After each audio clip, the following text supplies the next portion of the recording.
பொங்கல் பண்டிகையை அனைத்து தரப்பு மக்களும் சிறப்பாக கொண்டாடும் வகையில் ஆண்டுதோறும் தமிழக அரசு சார்பில் அரிசி, சர்க்கரை, கரும்பு அடங்கிய பொங்கல் பரிசு தொகுப்புடன் ரொக்க பணமும் வழங்கப்பட்டு வருகிறது. அந்த வகையில் இந்த ஆண்டு பொங்கலுக்கு நிபந்தனைகளின்றி அரிசி அட்டைதாரர்கள் அனைவருக்கும் 1000 ரூபாய் பரிசு தொகை, 1 கிலோ பச்சரிசி, 1 கிலோ சர்க்கரை மற்றும் 1 முழு கரும்பு உள்ளடக்கிய பொங்கல் பரிசு தொகுப்பு வழங்கப்படும் என்று முதலமைச்சர் அறிவித்திருந்தார்.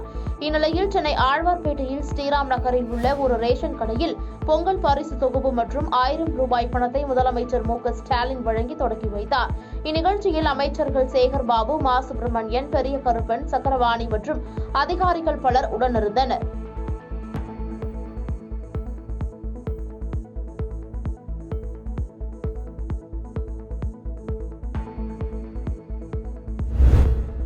ஆரம்ப கோரிக்கைகளை வலியுறுத்தி நேற்று முதல் போக்குவரத்து கழகத்தை சேர்ந்த CITU, AITUC அண்ணா தொழிற்சங்கத்தினர் வேலைநிறுத்த போராட்டத்தில் ஈடுபட்டுள்ளனர். தமிழகம் முழுவதும் போக்குவரத்து தொழிலாளர்கள் இன்று 2வது நாளாக போராட்டத்தில் ஈடுபட்டு வருகின்றனர். இந்நிலையில் போராட்டத்தில் ஈடுபட்டு பணிக்கு வராத போக்குவரத்து தொழிலாளர்கள், ஊழியர்கள் குறித்த கணக்கெடுக்கும் பணி தொடங்கியுள்ளது. மாவட்ட வாரியாகவும் போக்குவரத்து கோட்டம் வாரியாகவும் விவரங்களை சேகரிக்க போக்குவரத்து துறை உத்தரவிட்டுள்ளது. மேலும் பேருந்து இயக்கத்தை தடை செய்யும் வகையில் முற்றுகையிடவோ சிறைப்பிடிக்கவோ முயன்றால் சட்டப்படி நடவடிக்கை எடுக்கப்படும் என எச்சரிக்கை விடுக்கப்பட்டுள்ளது.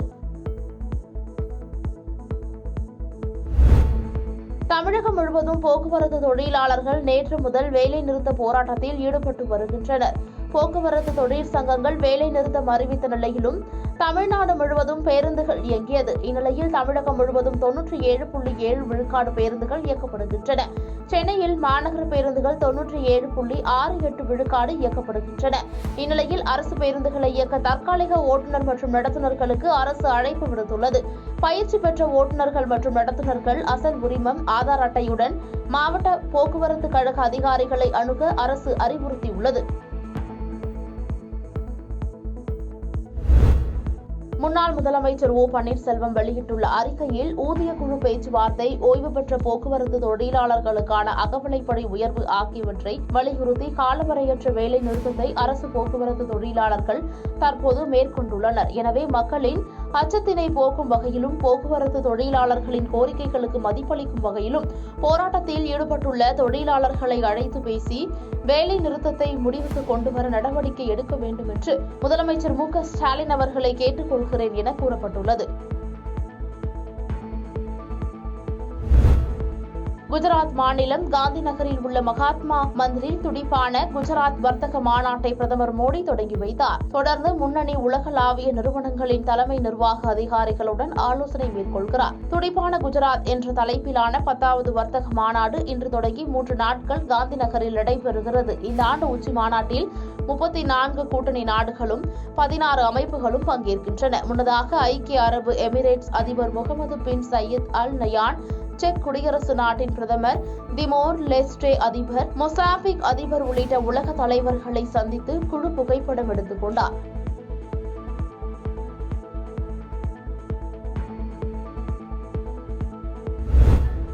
சென்னை திருச்சி தேசிய நெடுஞ்சாலையில் புலிப்பாக்கம் கூற்றோடு பகுதியில் கடந்த செப்டம்பர் மாதம் 26ஆம் தேதி செங்கல்பட்டு தாலுகா போலீசார் வாகன தணிக்கையில் ஈடுபட்டிருந்தனர்.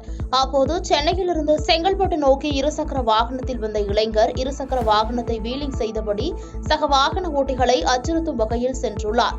போலீசார் பிடிக்க முயன்ற போது அந்த நபர் காஞ்சிபுரம் சாலையில் தப்பிச் சென்றுள்ளார். இதுகுறித்து செங்கல்பட்டு தாலுகா போலீசார் வழக்கு பதிவு செய்து விசாரணை நடத்தி வந்தனர். தற்போது அந்த வீடியோக்கள் இன்ஸ்டாகிராம், வாட்ஸ்அப் உள்ளிட்ட சமூக வலைதளங்களில் பரவியதை அடுத்து இருசக்கர வாகன சாகசத்தில் ஈடுபட்ட காஞ்சிபுரம் மாவட்டம் திருமுக்கூடல் அடுத்த பட்டா கிராமத்தை சேர்ந்த திருப்பதி என்பவரை செங்கல்பட்டு தாலுகா போலீசார் கைது செய்து அவரது இருசக்கர வாகனத்தை பறிமுதல் செய்து சிறையில் அடைத்தனர்.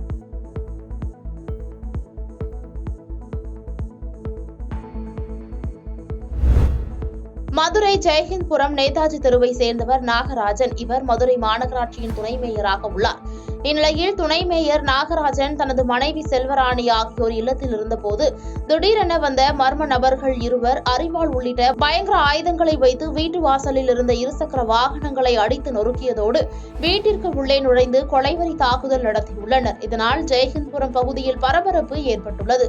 சம்பவ இடத்திற்கு விரைந்து வந்த ஜெயஹிந்த்புரம் போலீசார் துணை மேயர் வீட்டு வாசலில் ரகளையில் ஈடுபட்டு இருவரை கைது செய்து காவல் நிலையம் அழைத்துச் சென்று தீவிர விசாரணை நடத்தி வருகின்றனர்.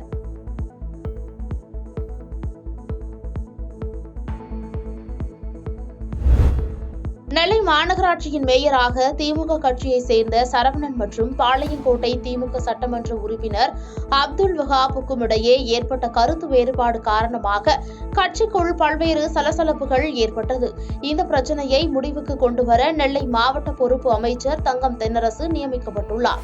இதையடுத்து அமைச்சர் பலமுறை கவுன்சிலர்களை எச்சரித்தும் 38 கவுன்சிலர்கள் மேயர் மீது நம்பிக்கையில்லா தீர்மானம் கொண்டு வந்தனர். இந்நிலையில் வருகிற 12ஆம் தேதி அந்த தீர்மானத்தின் மீதான வாக்கெடுப்பு வாதம் நடைபெறும் என்று மாநகராட்சி ஆணையாளர் தாக்கரை சுபம் ஞானதேவராவ் அறிவித்துள்ள நிலையில் அமைச்சர் தங்கம் தென்னரசு தலைமையில் மீண்டும் ஒரு ஆலோசனை கூட்டம் நடைபெற்றது. இதில் மாநகராட்சி வாக்கெடுப்பு கூட்டத்தில் யாரும் கலந்து கொள்ளக்கூடாது என்றும் மீறி சென்றால் கடும் நடவடிக்கை எடுக்கப்படும் என்றும் எச்சரிக்கை கொடுத்ததாக கூறப்படுகிறது.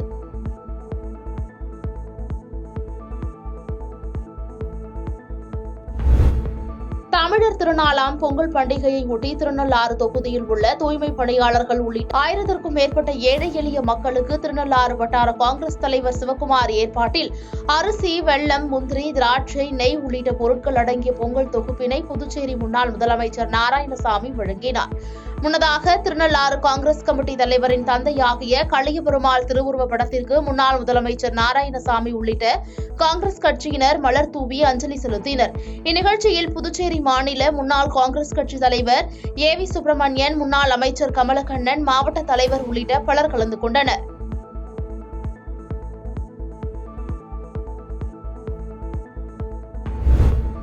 திருப்பூர் மாவட்டம் தாராபுரத்தில் ஜாமியா சுபஹானியா மதரசா மற்றும் கல்வி அறக்கட்டளை சார்பில் பெண்கள் விழிப்புணர்வு பட்டிமன்றம், நபிகள் நாயகம் பிறந்தநாள் விழா, சமூக சேவகர்களுக்கு விருது வழங்கும் விழா உள்ளிட்ட ஐம்பெரும் விழா நடைபெற்றது. இந்த விழாவிற்கு உடுமலைப்பேட்டை பூர்வீக பள்ளிவாசலின் தலைமை இமாம் சையது ஈசா தலைமை வகித்தார். கரையூர் சுன்னத் ஜமாத் பள்ளிவாசல் இமாம் கலீல் ரகுமான் வரவேற்று பேசினார். தொடர்ந்து நடைபெற்ற நிகழ்ச்சியில் தமிழ்நாடு ஆதி திராவிடர் மற்றும் பழங்குடியினர் நலத்துறை அமைச்சர் கயல்விழி செல்வராஜ், திருப்பூர் மாநகராட்சி மண்டல குழு தலைவர் சமூக சேவகர்களுக்கு விருதுகான கேடயங்களையும் விருதுகளையும் வழங்கினார். இந்நிகழ்ச்சியில் தாராபுரம் நகர கழக செயலாளர், நகர்மன்ற தலைவர் உள்ளிட்ட பலர் கலந்து கொண்டனர்.